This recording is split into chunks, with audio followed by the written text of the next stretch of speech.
In a time of war and uncertainty, when a young shepherd was hunted like a criminal, they came to him.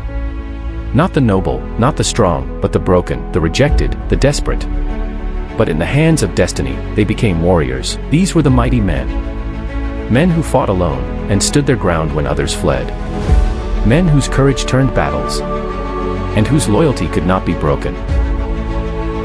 In the silence of the fields, a king was being prepared, but in the palace, another king was falling, consumed by fear and driven by jealousy. So the hunt began, not for an enemy of the nation, but for a man chosen by God. In the shadows of a cave, the rejected gathered, men with nothing left to lose. They came broken, but together, they began to find purpose. Under David's leadership, fear turned into strength, and weakness into skill. Their first battle was chaos, but something changed. They stood together. One man rose above the rest, striking down hundreds, as if heaven fought beside him. When others fled, he remained. His sword became one with his hand.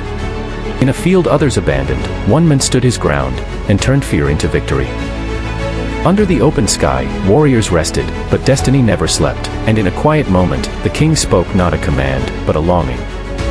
3 men heard it, and chose loyalty over safety. They walked into danger, where death waited in every shadow.